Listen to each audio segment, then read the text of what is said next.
Hello, welcome students. Myself Neeru Gupta, Associate Professor, Department of Chemistry, Government MS College, Bikaner.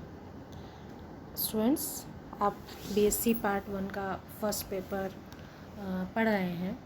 हम अपनी unit 5 noble gases की studies कर रहे हैं और हमारा जो चैप्टर चल रहा है उसमें हम ज़ीनॉन के कंपाउंड्स पिछले 2 लेक्चर में हम पढ़ चुके हैं और आज हम कंपाउंड्स ऑफ ज़ीनॉन में ही अगला पार्ट स्टार्ट करेंगे ज़ीनॉन के ऑक्सीफ्लोराइड्स का. ये है हमारा पार्ट 4. ज़ीनॉन के ऑक्सीफ्लोराइड्स कौन कौन से होते हैं, कितने तरह के ऑक्सीफ्लोराइड्स ज़ीनॉन बनाती है, क्या उनके मेथड्स ऑफ प्रिपरेशन है, क्या उनकी फ़िज़िकल प्रॉपर्टीज़ हैं और कैसे हम उसकी स्ट्रक्चर को समझ सकते हैं. ये हमारे टॉपिक का मेन पार्ट होगा. तो आइए हम सबसे पहले स्टार्ट करते हैं ज़ीनॉन के ऑक्सी डाइफ्लोराइड्स को. Xenon oxydifluorides is an inorganic compound with the molecular formula XeOF2. Xenon oxy difluoride ये एक इनऑर्गेनिक कंपाउंड है जिसका मॉलिक्यूलर फार्मूला हम XeOF2 से लिखते हैं. बनाने की विधि इसकी सिंपली एक ही है जिसमें हम ज़ीनॉन के टेट्राफ्लोराइड का हाइड्रोलिसिस कराते हैं, वो भी आंशिक यानी कि पार्शियल हाइड्रोलिसिस. तो हमें ज़ीनॉन का ऑक्सी डाइफ्लोराइड मिलता है और ये अभिक्रिया 200 केल्विन पर करवाई जाती है. प्रॉपर्टीज़ बहुत सिंपल सी हैं. एक अनस्टेबल कंपाउंड है लेकिन ये कम ताप पर या लो टेम्परेचर पर स्थायी होता है और गर्म करने पर ये बहुत तेज़ी से विघटित हो जाता है, इसमें से ऑक्सीजन निकल जाता है और डिस्प्रपोर्शनेशन से ये ज़ीनॉन का डाइफ्लोराइड और ज़ीनॉन का डाईऑक्सी डाइफ्लोराइड बना देता है. इसकी स्ट्रक्चर और शेप की अगर हम बात करें तो XeOF2 में ज़ीनॉन का जो हाइब्रिडाइजेशन है वो है sp3d, जिसमें कि 5 sp3 हाइब्रिड ऑर्बिटल हमें मिलते हैं. आप ग्राउंड स्टेट देख रहे हैं 5s2 5p6. एक्साइटेड स्टेट में 5p से 2 इलेक्ट्रॉन 5d में चले जाते हैं और अब आप देख रहे हैं कि दो ज़ीनॉन के 5 जो हाइब्रिड ऑर्बिटल हैं sp3 और d. इन 5 हाइब्रिड ऑर्बिटल्स में से 2 में लोन पेयर उपस्थित है जबकि 3 जो हाइब्रिड ऑर्बिटल हैं वो 3 सिग्मा बॉन्ड बनाते हैं, 2 फ्लोरीन के साथ और 1 ऑक्सीजन के साथ. एक डी ऑर्बिटल जिसमें कि ऑक्सीजन अपना अनपेयर्ड जो इलेक्ट्रॉन का पेयर है वो उसमें दे देती है और एक डबल बॉन्ड फॉर्म करती है.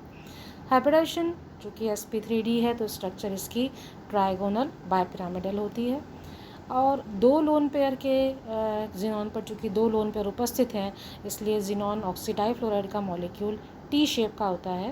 Because according to VSEPR theory when the molecule is of T shape there is minimum repulsion between lone pair bond pair.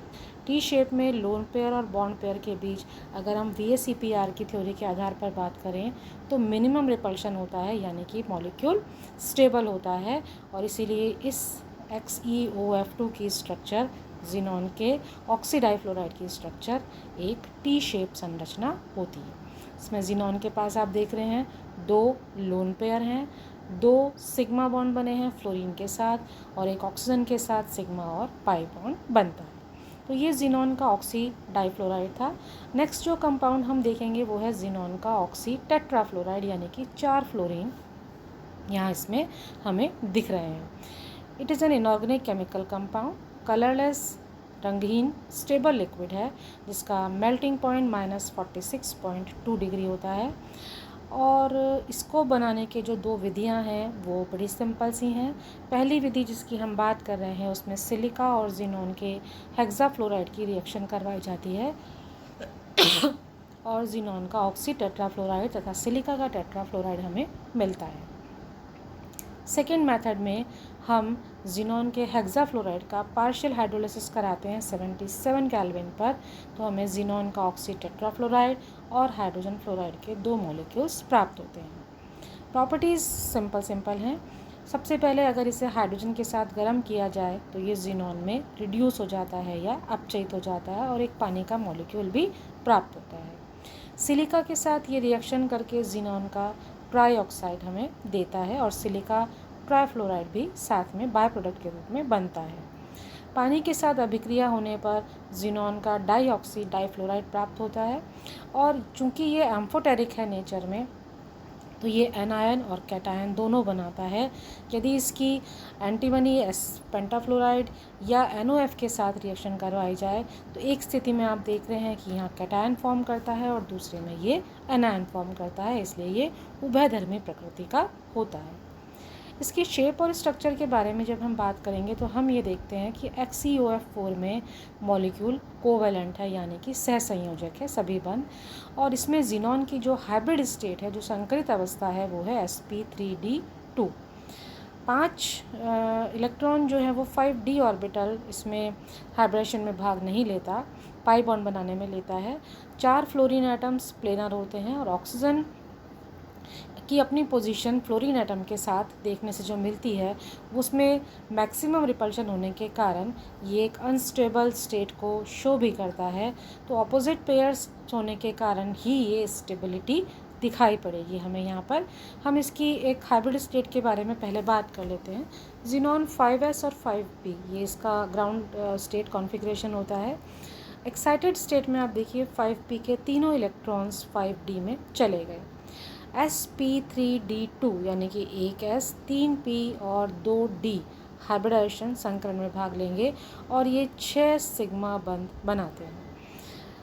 इनमें आप देखिए sp3d2 में 5 सिग्मा बंध बनाते हैं, 4 फ्लोरीन के साथ, 1 ऑक्सीजन के साथ और 1 ऑक्सीजन के साथ डबल बॉन्ड बनता है तथा जिनॉन के पास एक लोन पेयर उपस्थित रह जाती है।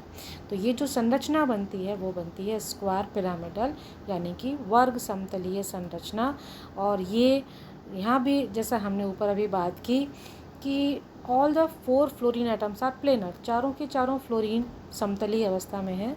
Oxygen cannot remain at the position occupied by fluorine atom since the lone pair of electrons are and the bonded pair of oxygen will have the greater repulsion। क्योंकि oxygen ये position नहीं ले सकती क्योंकि ऑक्सीजन का जो lone pair है और जो बॉन्ड पेयर है उनके बीच में रिपल्शन होने की वजह से ये मॉलिक्यूल अस्थायी हो जाएगा।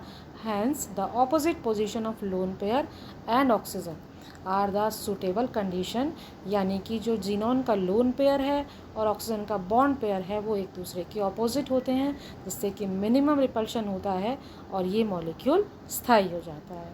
तो इस तरह से हम जिनॉन के ऑक्सी टेट्राफ्लोराइड को एक्सप्लेन कर सकते हैं।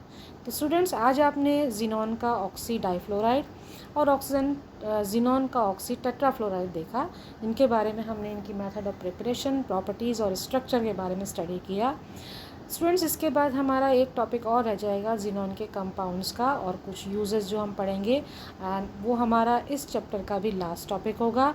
तो अगले लेसन में, अगले पार्ट में आपसे फिर मुलाकात होगी। तब तक के लिए आप सभी का धन्यवाद।